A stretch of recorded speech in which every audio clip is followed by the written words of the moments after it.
दोस्तों फ्लिपकार्ट के ऊपर से आप जब भी कोई सामान लेते होंगे आप सीधा ही परचेज कर लेते होंगे, अपने आईफोन से देखा कि भैया इतने रुपए की चीज़ें खरीद लिया। लेकिन अगर आपके पास में एंड्रॉयड फ़ोन है तो आई थिंक आपको अपने एंड्रॉयड फ़ोन से भी एक बार उसी सेम चीज़ का प्राइस देखना चाहिए, क्योंकि शायद वो एंड्रॉयड से आपको सस्ता पड़ सकता है, क्योंकि फ्लिपकार्ट पकड़ा गया है इस तरीके का काम करता हुआ।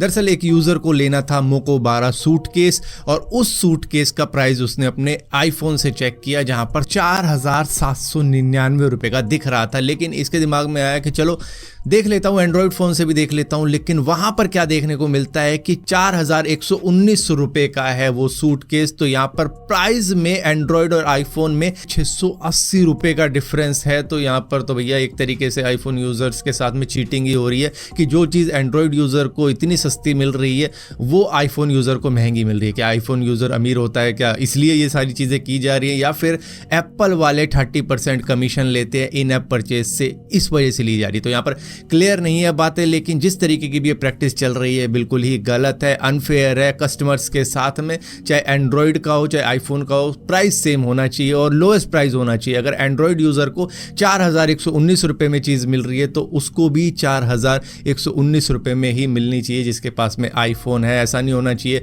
कि भैया इससे थोड़ा सा एक्स्ट्रा चार्ज करेंगे, तो ये बहुत ही अनफेयर चीज़ है। अब गलती किसी की भी हो, फ्लिपकार्ट की हो या फिर एप्पल की हो जो अपना कमीशन ले रहा है, यहाँ पर सुधार करना चाहिए दोनों को ही मिलके। मे बी फ्लिपकार्ट की गलती हो कि भैया आईफोन यूज़र से ज़्यादा ले लेते हैं, इनके पास पैसा ज़्यादा होता है, या फिर ये गलती एप्पल की है, भैया हम अब 30% कमीशन फ्लिपकार्ट से भी लेंगे। तो इस तरीके से तो भैया आईफोन यूज़र फिर फ्लिपकार्ट से तो कुछ खरीदेगा ही नहीं। फ्लिपकार्ट से ही क्या, वो किसी से भी नहीं खरीदेगा। अगर वो महंगा देंगे तो वो एंड्रॉयड ही खरीद लेगा कि भैया चलो एंड्रॉयड का फ़ोन ही ले लेता हूँ, उससे परचेजिंग किया करूँगा और शोबाजी करने के लिए मैं आईफोन दिखाया करूँगा, मेरे पास आईफोन है और इसी से मैं महंगी महंगी चीज़ें खरीदता हूँ। मेरे पास एंड्रॉयड है ही नहीं, उसे छुपा के रखना।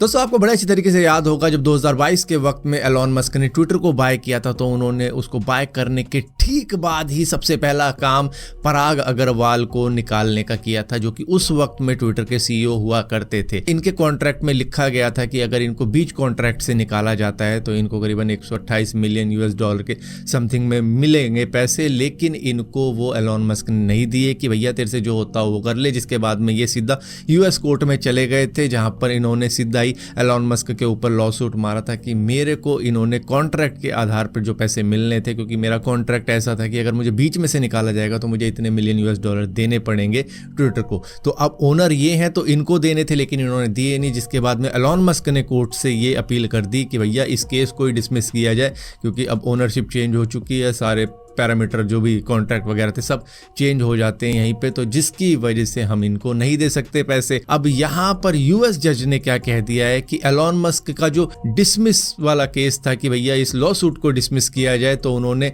इसी को डिसमिस कर दिया है कि भैया हम ये लॉ सूट का केस डिसमिस नहीं करेंगे। जो सीईओ पराग अग्रवाल का केस है वो चलेगा और इन द एंड जो रिजल्ट आता है उसके आधार पर ही पता लगेगा तुमको पैसे देने हैं या नहीं देने। फिलहाल के लिए केस चलेगा। दोस्तों एप्पल यूजर एक एप्लीकेशन को यूज करते हैं इमेज एडिटिंग के लिए, जिसको पिक्सल मैटर कहा जाता है, मतलब ये काफी ज्यादा चलन में है। तो यहाँ पर एग्रीमेंट साइन कर लिया है एप्पल ने कि भैया हम तुमको बाय कर रहे हैं। लिथुआनिया बेस्ड एक कंपनी है जो कि मैक, आईफोन, आईपैड के लिए एप्लीकेशन बनाती थी और अब ये एप्पल की हो जाएगी, क्योंकि सब कुछ एग्रीमेंट सब साइन हो चुके हैं। लेकिन हाँ, चेंजेस कुछ भी नहीं आएंगे। जो यूजर इस एप्लीकेशन को यूज कर रहा है तो वो वैसे ही करता रहेगा, क्योंकि बस ओनरशिप में चेंजेस आएंगे, बाकी कुछ चेंज नहीं है। दोस्तों चाइना के पास में हाई स्पीड बुलेट ट्रेन तो है ही, जो कि 600 किलोमीटर/आवर की स्पीड से भी दौड़ सकती है। हालांकि उससे हाफ स्पीड में ही वहां पर चलाई जाती है। जब जर्नी थोड़ी सी छोटी होती है और जब बड़ी जर्नी होती है तब उसको इतनी स्पीड में दौड़ाया जाता है। लेकिन चाइना अब प्लेन के मामले में भी दुनिया से सबसे आगे निकलना चाहता है। दरअसल वो अपने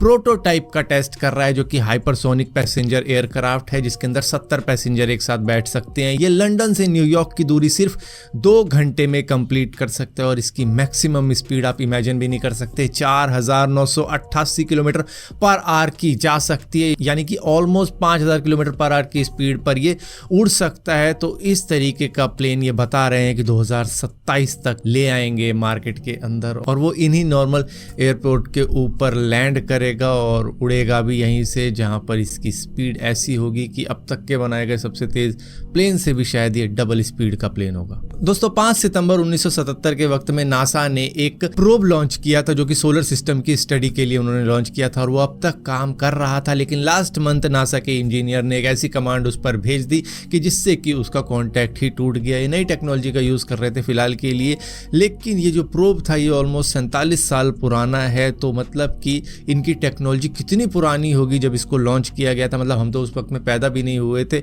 और तब से लेकर अब तक का हमने जो देखा है सफ़र, मतलब हम क्या बोले 2000 और 2020 का अगर सफ़र देखें तो भैया हम टेक्नोलॉजी में और भी ज़्यादा कितनी तेज़ी से एडवांस हुए उससे मालूम चलता है।